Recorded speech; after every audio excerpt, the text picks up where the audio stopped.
Welcome to another exciting episode of Smash Writing. I am your host today, Paul. Today's another Chills and Thrills review, and this time we are talking about the Netflix documentary series that's called Night Stalker: The Hunt for a Serial Killer. Now, if you don't know much about this series, then you clicked on the right profile to listen to what we're going to talk about. So the series is 4 episodes. They break it down. They usually break it down by each element. This time, the first 3 episodes is about them trying to hunt for who this person might be. And the 3rd episode ends with the hook that they know who this person is now. Now they just got to get them. And then, of course, the trial and process and everything like that. So who is the Night Stalker? Well, the Night Stalker is legitimately a real person. That's why we're on Chills and Thrills, because this is a real situation. If you've never heard of him, because maybe you're not into listening to about crimes and stuff like that, he's a very famous, I guess it would be serial killer, or serial rapist, kidnapper, pedophile, and burglar. So pretty much, all of the above. His name is Richard Ramirez, and his crimes were committed in the mid-'80s. Basically, it ranges from 1984 to 1985. So more or less the summer of 1984 to the end of the summer of 1985. And then, of course, he was obviously caught. So, in all, there was 18 dates and, honestly, close to 30-some people that he ended up either killing, raping, robbing, everything like that. He believed in, Satan. That was his god to him, basically. Satanism, as it's called. So the show, begins to talk about the, interviews, the lead detectives that are on it, give a little background to them, with basically, one detective was an established homicide detective that was very popular and very good at his job and caught a lot of bad guys. The next was an up-and-coming guy who basically, just joined the police force, just made detective, and he's the main talker of the group during these interviews, and so they want to focus on his background and everything like that, because he's also Hispanic, and obviously Richard Ramirez is Hispanic as well. So he had an eye for it. It wasn't just like he was Hispanic and they were like, well, let's do it. But he used his connections to work this case. And it's crazy how, they portray like this guy just seemed like to be a local guy. I mean, grew up in the same type of neighborhood and was easy to find. Just couldn't really get to him because he was so smart with what he did. So we learn about, the detectives who are now going to be working this case.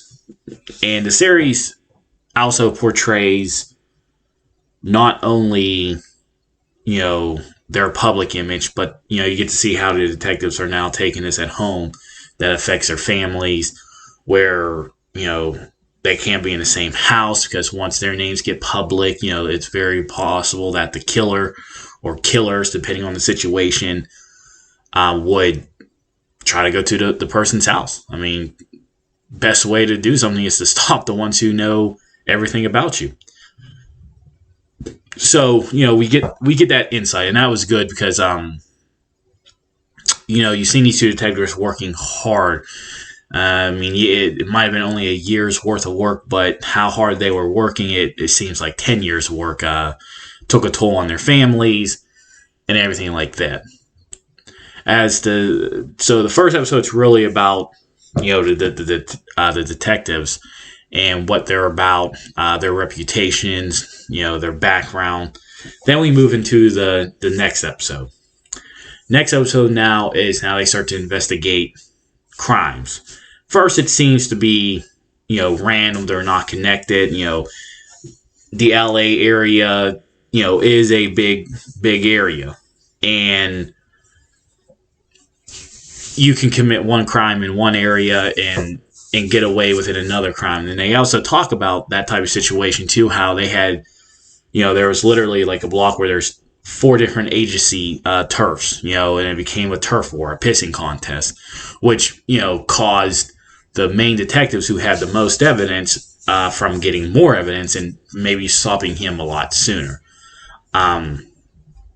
We know this happens a lot even to this day, that it's a turf war. Nobody wants to share information, but what I don't understand is you're all on the same team here, just different, different positions. You should exchange information definitely when you got other cops saying like these are connected, and nobody wants to believe them, and nobody wants to share their stuff because they all want to do the same thing. Well, knock it off.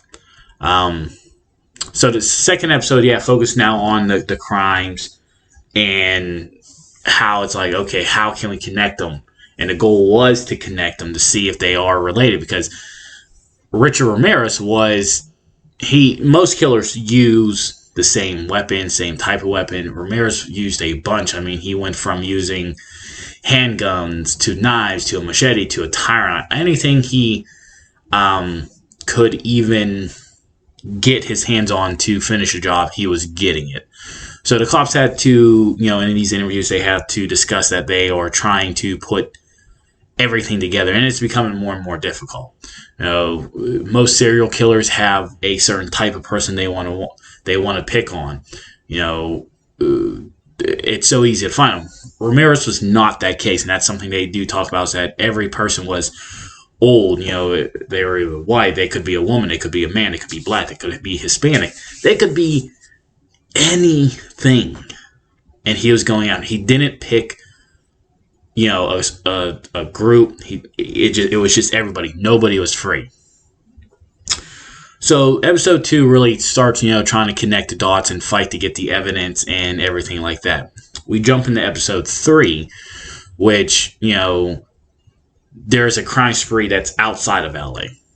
And we learn that the San Fran police are trying to basically, in so many words, they're investigating the same set of crimes, but nobody knows that these are the same crimes until, the LA detectives get word that, hey, this crime looks the same.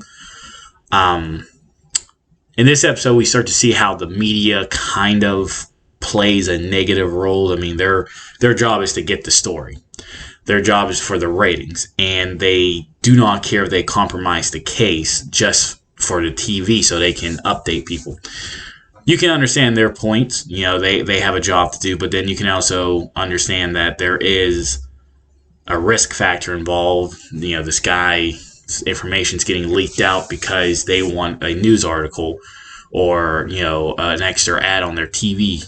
So I'm not, as you can tell, I'm not the biggest fan of the news, because you see, when you watch series like this, and you see how much the media plays such a negative role in things. Like, they think they're doing good, they want to do good, you understand their heart's in the right direction, but when the police agencies say, we got to get this guy first, and you're over there saying, the police are here, the police are there, it's all connected, blah, blah, blah, it makes it a little bit more difficult, of course. So, the final part of episode 3 ends with a name.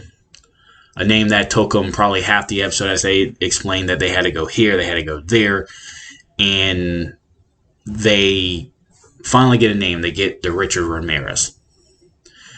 So now they got to go find him.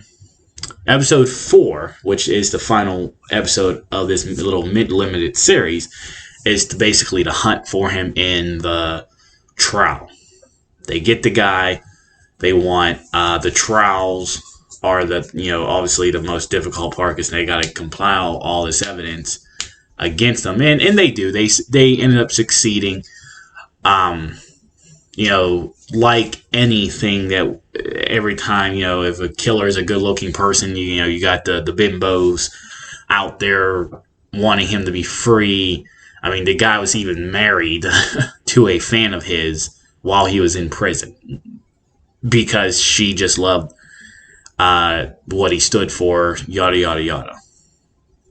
Now, he's sentenced, he was sentenced to death row, but we do know that he did die because he had basically cancer, so he never really got to be executed. The final part of the episode ends with the victims talking about their life afterwards, how it, something like this can affect them. A little bit of emotional touch to what I would say is a strong emotional interview series. So Netflix is making their money off of like documentaries, whether it's the movies, whether it's another, these good series like this. They are very, very powerful.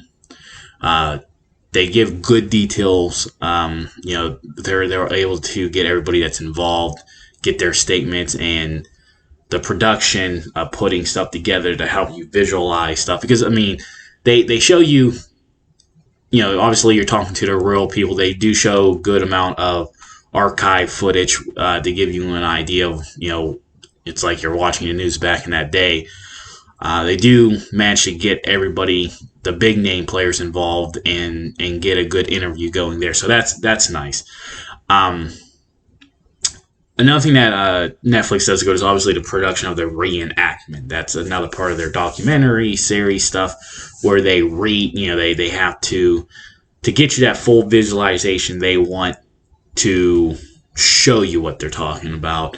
So the reenactment type stuff is a good touch. I love that, especially when you mix it in with the archive footage that is real, pictures that are real, the interviews that are real. So it adds up as a good touch.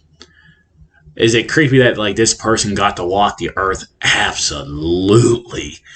This guy was as bad as they come. He was not born this way. He was made this way. They talk about his childhood and everything like that as well. So it was a good touch there. Now, overall, I always love these series that Netflix does. I think they do a good job at putting everything together. In the end, I think I'm going to give this limited series, which made me interested. Like I watched all 4 episodes in a row. I didn't really take a break, and that's basically almost 4 hours. And when you can watch a documentary, whether it's a series, movie, for 4 hours without taking a break, just being intense into it, it's a good touch. So in the end, I am giving this about 70%, or close 79, so maybe an 80%, so a B, or in other scores 8 out of 10. Do I feel like they could have done more? I think so. I think they could have maybe added a couple more episodes.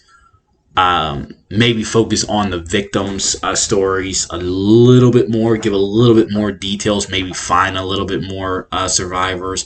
And who knows? Maybe that wasn't their doing, because maybe some didn't really want their story to be told or wanted their information to be out there. Again, I mean, they did have to go through this in life. They had to go to trials and stuff like that. I'm sure some of them just didn't feel comfortable with talking, and so it could vary on why they didn't want to focus on more of the victims.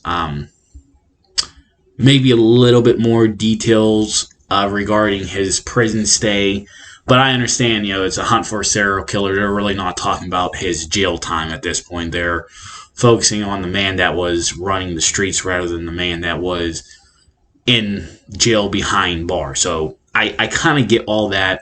They could, like I said, if they added that, they could have made it a little bit longer. Maybe a couple more interviews could have made a big difference.